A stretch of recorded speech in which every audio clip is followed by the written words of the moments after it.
Let's see what we're coming up with. For the first one, number 13, somebody wrote X is the GCF, and then they had X minus 5 left over. That's correct. So for 13, that is correct. You can always check your work on these by reversing the process. You can do the distributive property and see if I was to multiply X with X, I would get X squared. And then if I multiplied this X with 5 in here, I would get 5X. And this subtraction sign would still be in the middle. So this does work out. And for the other one, oh, this is nice. Someone wrote out the factors. This is a really good way to figure out your GCF. Like what they're doing right here. They wrote the factors of 5.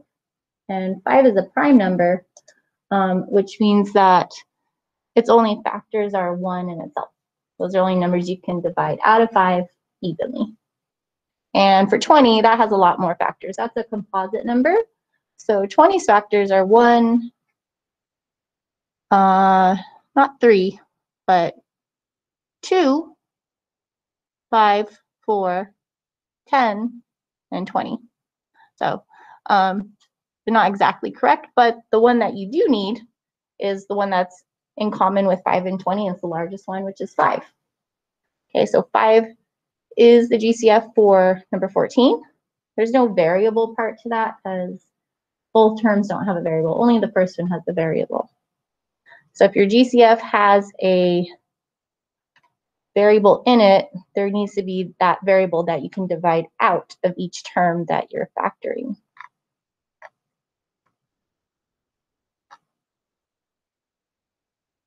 This person's writing 5 and then 4x.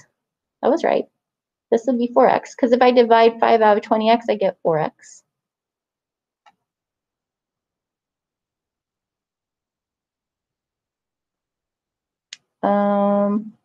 Not quite. Let's see here. All right, 4x plus 1. Yes, so whatever your GCF is, you divide it out of each term, and what's left over goes inside the parentheses. So this is the correct answer here. You can always check it by doing the distributive property, multiplying 5 and 4x, you get 20x. Multiplying 5 and 1, and you get 5. Okay. Do any of you have questions on the warm-up, like in the classroom, online? Make sure you keep your mask over your nose, okay? I know it sucks, but how to do it. All right, I'm not getting any questions here either. So before we move forward with what we're doing today, I'm going to move us backwards, okay, and look at what you had to do yesterday, okay? And so I got 11 people that tried the assignment. So we did some practice problems, and then you had to work on some on your own. And there was a couple that we did together. So right now I kind of put you back on your own slide of this work. Do any of you have questions on any of these problems? You want me to go over them, either in the classroom ones that you got stuck on, or either virtually?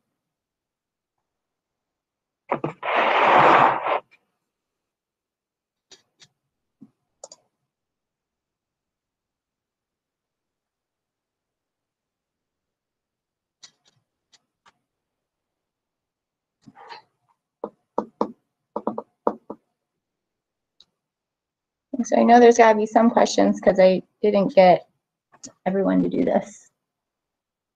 So imagining you're stuck.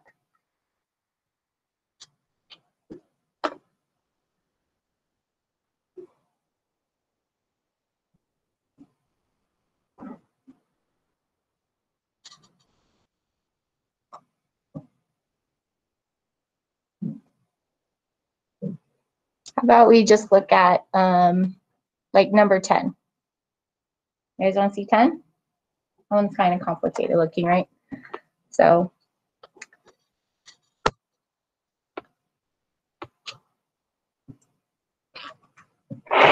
with these problems, the first thing that you do want to figure out is what the GCF is.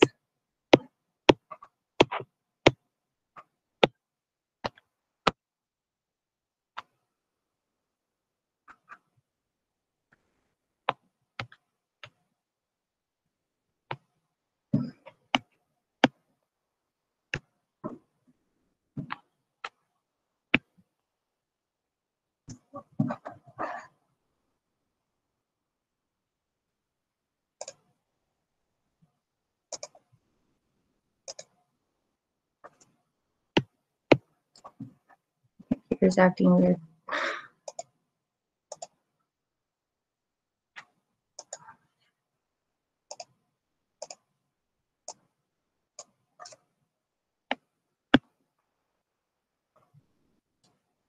I think if this has a battery on it or something, because the pen's not working out. Okay, so GCF. So when you look at a polynomial that you want to factor, your GCF sometimes is just a number, just a variable, or a combination of both numbers and variables. So here, you do want to kind of look at each part. So you would look at the coefficients of your terms first. You have 3 and you have 6.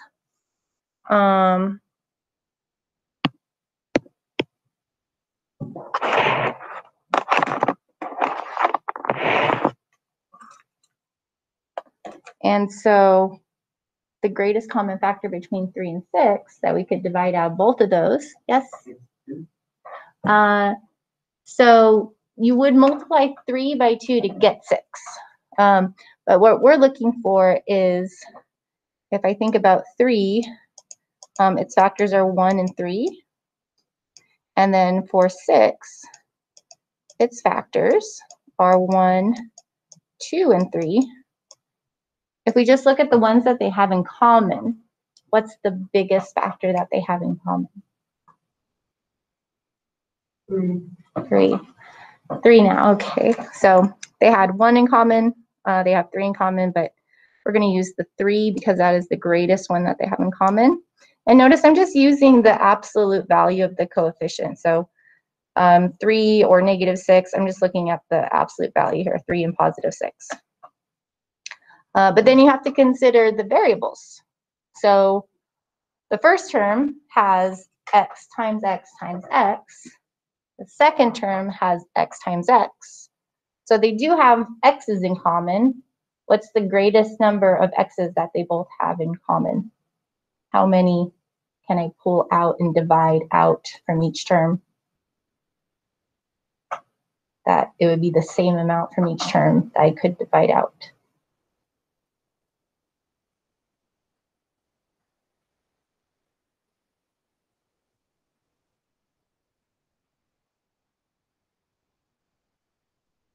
So if I chose 3, I'd be able to divide 3 x's out of the first term. I would not be able to divide 3 x's out of the second term because it only has 2. So if I choose 2, I can divide 2 x's out of the first term and also 2 x's out of the second term.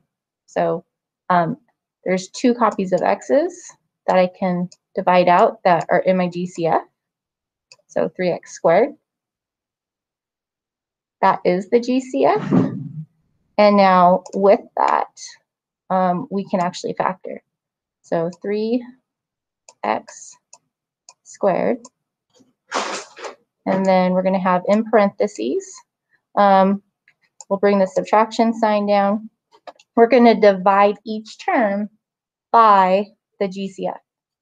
So 3x cubed divided by 3x squared. You can think of it like a fraction. Okay, you can think of it as 3x to the third power divided by 3x to the second power. And if you're not really sure what that looks like, you can write it out. That's 3 times x times x times x. And then the denominator, we'd have 3 times x squared is the same as just 2 copies of x. And then you can go through and cancel any common factors that you see in the numerator and the denominator. There's a 3 in the numerator and the denominator, so they cancel. There's a pair of x factors that cancel. There's one more pair. So all I'm left with is just this last x right here in the numerator. So if I divide the first term by the GCF, all I have left is just x. And you could check your work by going backwards. You can multiply 3x squared times x, and then you would get 3x cubed.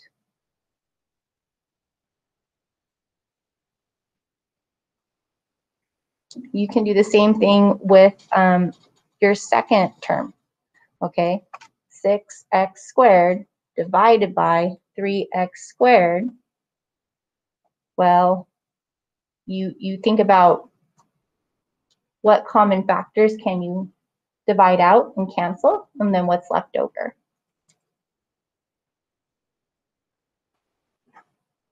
So what do you think would be left over for the second term? 6x squared divided by 3x squared.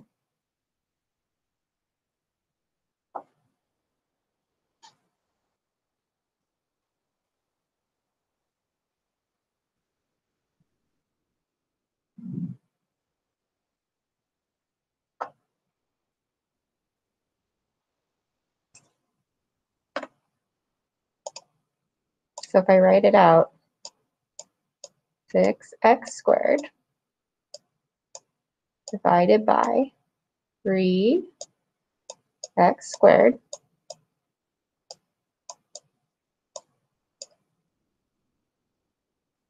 how do you simplify that?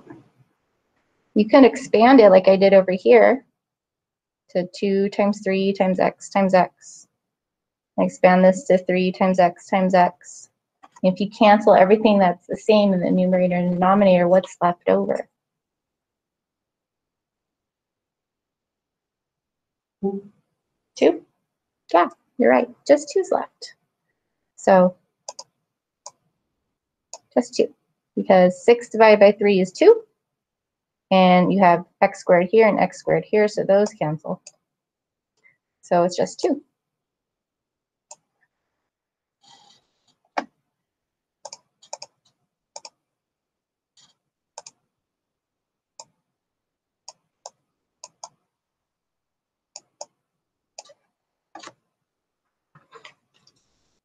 Okay, so all these problems that we were working on yesterday, all of these polynomials that we're factoring, they have 2 terms. Do you remember what you called polynomials with just 2 terms? They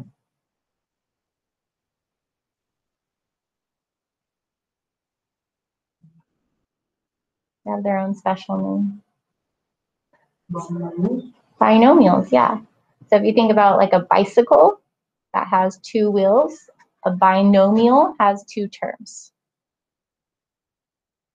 All right, so what we're going to be looking at today is a different type of polynomial that we're going to factor.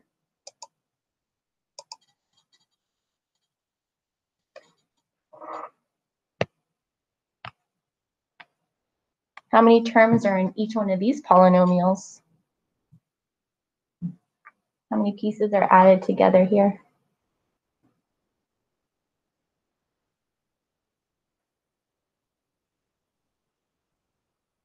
Want to try, Caleb? It's okay. These are trinomials. Binomials have 2 terms. Trinomials have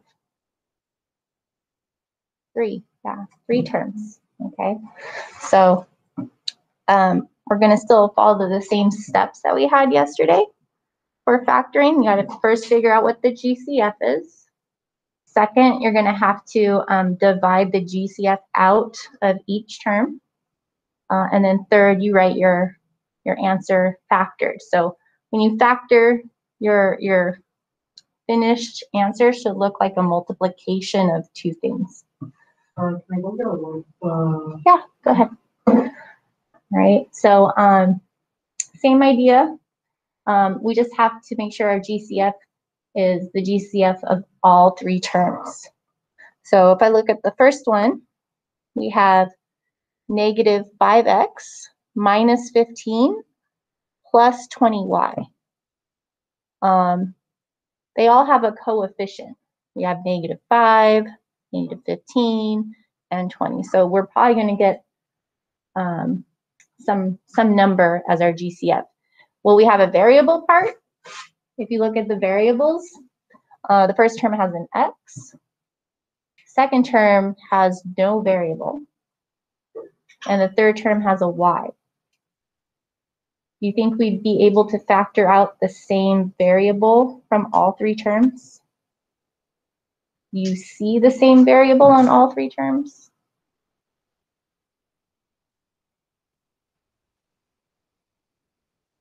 Or are they different? Go ahead.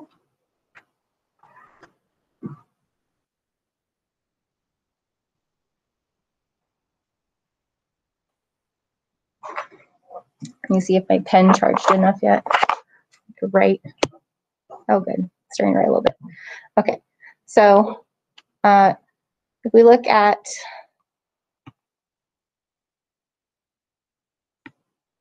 five, 15, and 20. Again, I'm looking at the absolute value of the coefficients.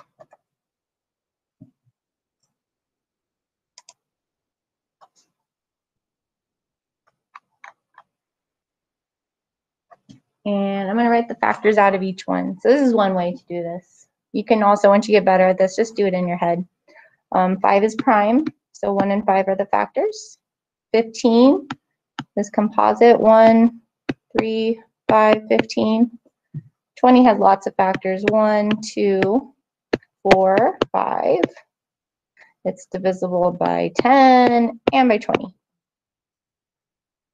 So those are all the factors of each of those coefficients. If I look for common factors, well, they all have 1 in common. That'll always be true. They all have 5 in common. So there's just 2 factors that they have, all 3 of them have in common. What is the greatest factor? 5. Yeah, so my GCF here for this problem is 5. And so we're going to divide 5 out of each term. And one way you can do this too is to just write underneath each term. It's okay. You can put 5 under each one, like this, because that's what we're going to do. We're going to divide the GCF out of each one. And then my answer will have 5 on the outside of a set of parentheses. And on the inside of the parentheses, I'm going to have 3 terms left over.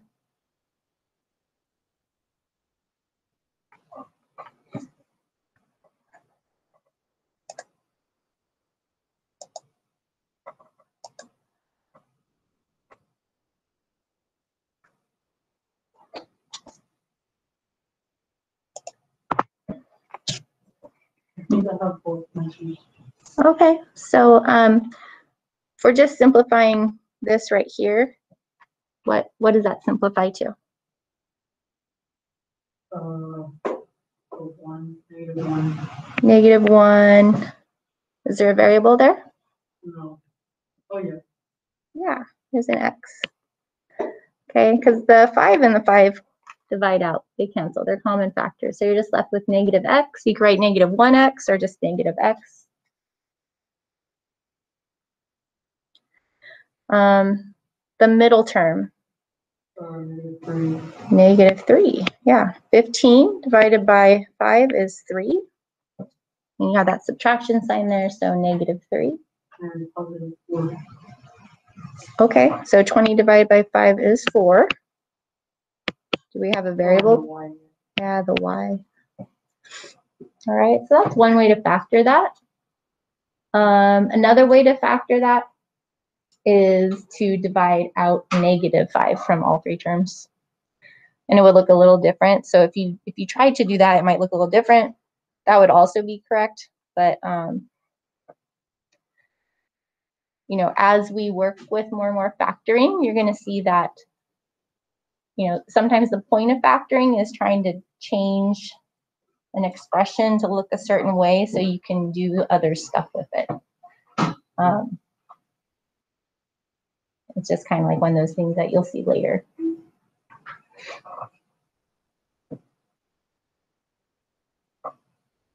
Yeah, for the whiteboard markers, you can use the paper towels to dry it, or you could probably even use the alcohol wipes because they dry out pretty quick. And that's what they make the stuff you clean the whiteboards with, is it has alcohol in it, and then that would probably just make your board like extra shiny or something. Hey, you're disinfecting it as you go, so it's all good. All right. Let me kind of see what else we're doing on here. Yeah.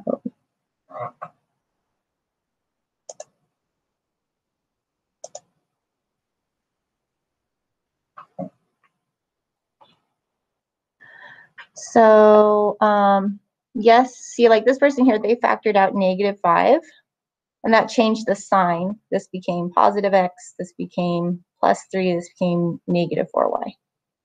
So that's one way you could do that as well. That would also work. But that's not the only way to do this problem.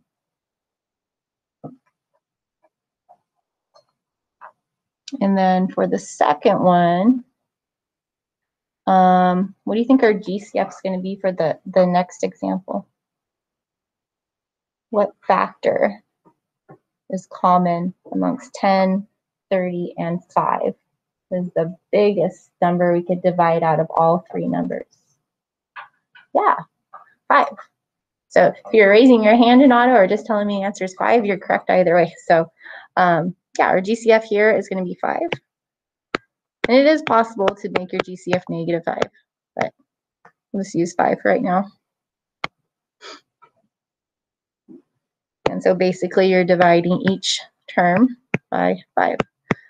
There's no variable part, again, for this GCF because each term, you would have to have the same variable on each term. We don't have that. And I have to remember to charge my ThinkPad stylus as it dies.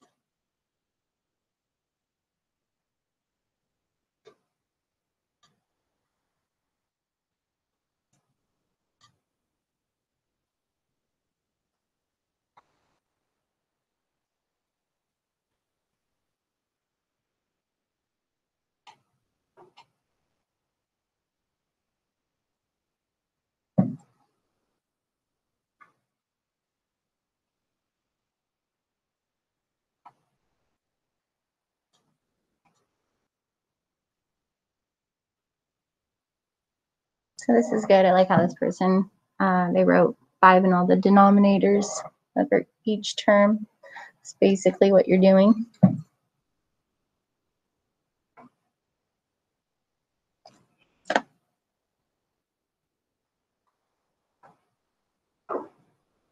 So 15 won't work. You can't divide out 15.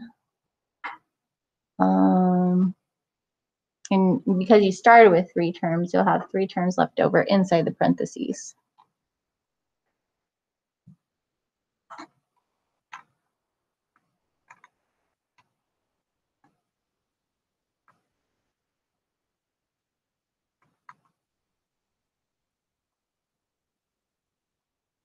It's cool. This person wrote out all the factors, almost all of the factors, looking for common factors. For 30, we forgot 3 and 10. And 5 and 6. 6 goes with 5, and then 30.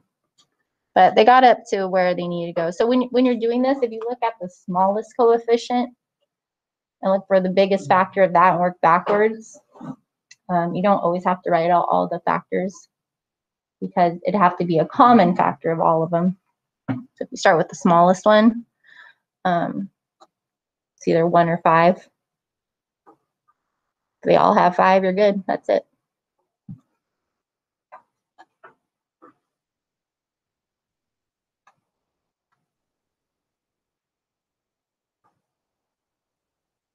So this is correct for the first term. We'd have negative 2x.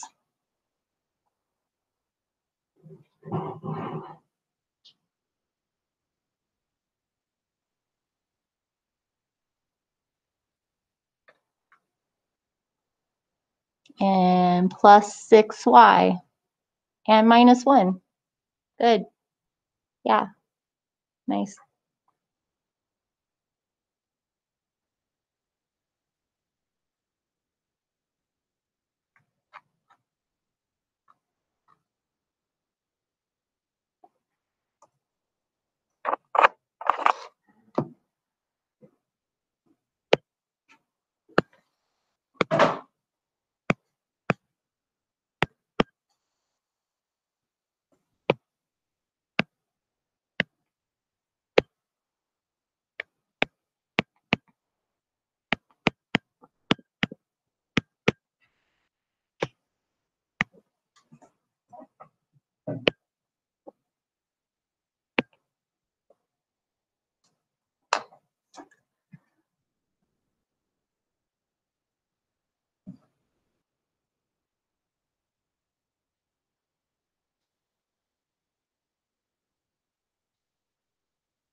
All right, so I'm going to put you on student pace mode. There's only one more slide after this slide, and it's just some more practice problems.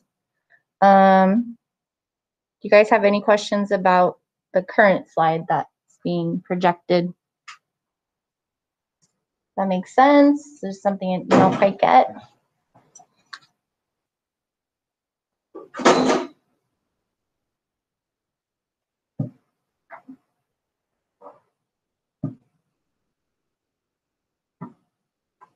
Okay.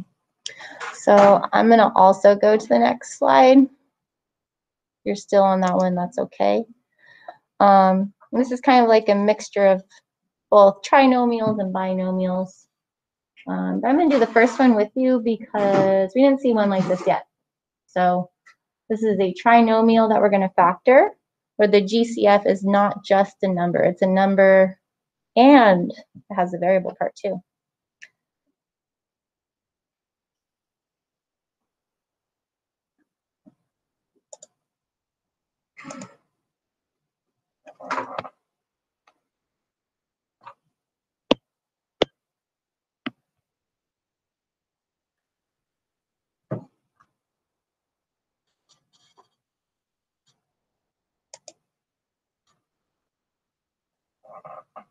Okay, so anytime you have to figure out your GCF, you should consider the coefficients and consider the variables. So if we just look at the 3 coefficients, 3, 9, and 12, what is the greatest common factor of 3, 9, and 12?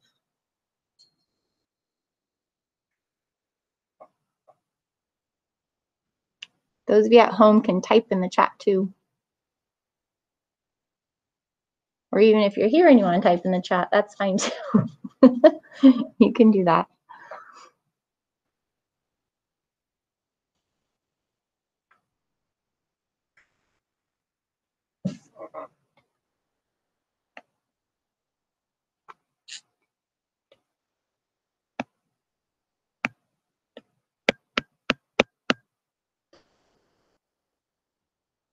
Of 3, 9, and 12.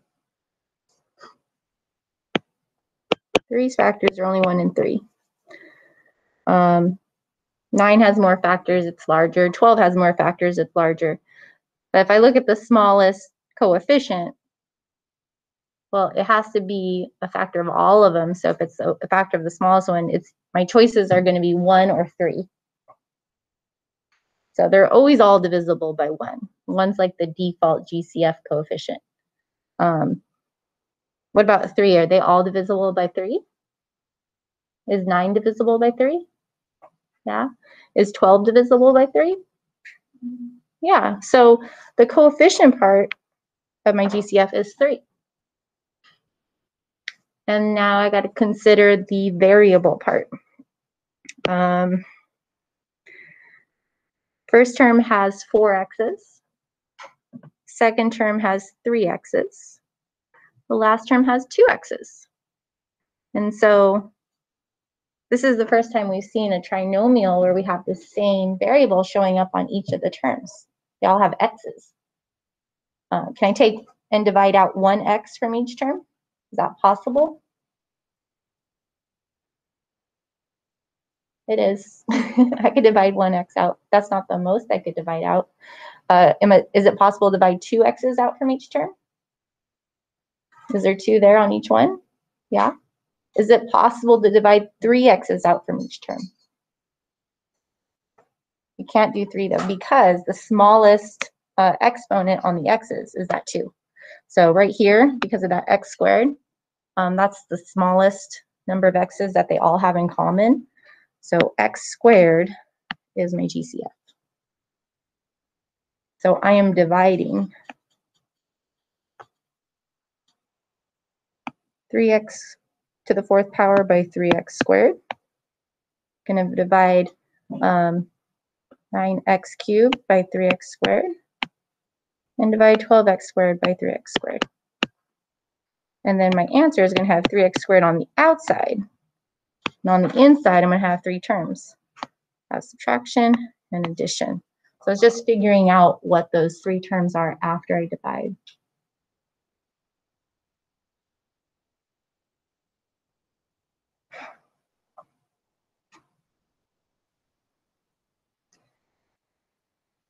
Now, when you're dealing with powers, like x to the 4th divided by x squared, about a month ago or so, we learned some exponent rules.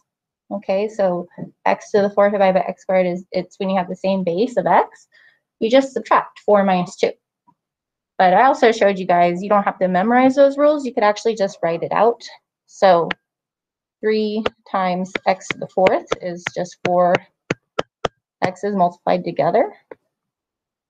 And then 3x squared is 3 times 2 x's multiplied together.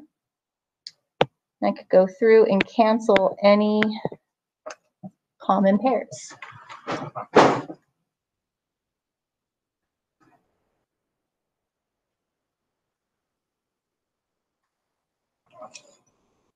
Okay, and then just see what I have left over. Just have these 2 x's left in the numerator. So that's why this is x squared. I could have done that also, that x to the 4th subtract x squared is x to the 4 minus 2, or x squared.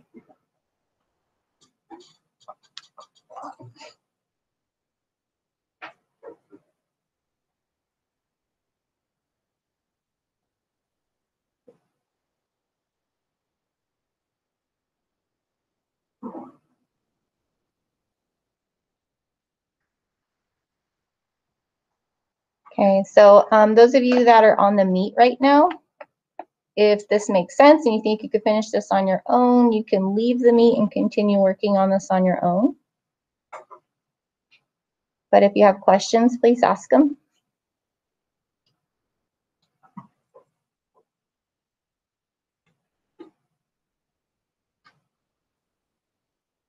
Our next term here, we have 9x cubed divided by 3x squared. What do you think that's going to simplify to?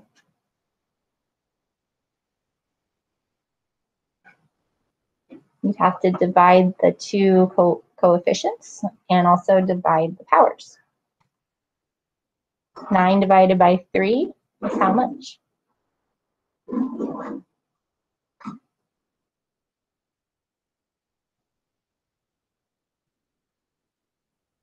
Yeah, 3. And do I have any x's left over? X cubed divided by x squared.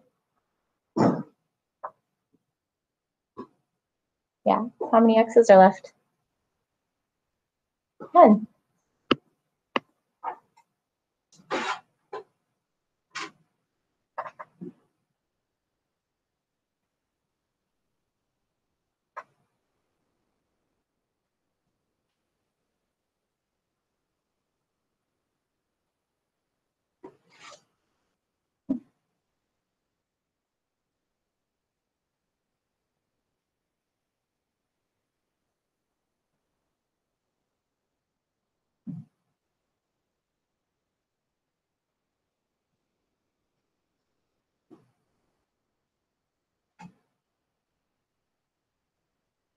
What do you guys think the last term would be? 12x squared divided by 3x squared. 4? Yeah. It's hard to tell what you guys say sometimes with our math. It's hard to tell like what students talking to you because you can see these things. But yeah, that's what you would get for that first problem. How do you feel about this? Like, is it easy? Is it like hard? Is it like okay? Oh, it's some better ones. So this is like what we're going to be focusing on for the rest of our kind of school year. Working with factoring. And so we're going to see different types of factoring and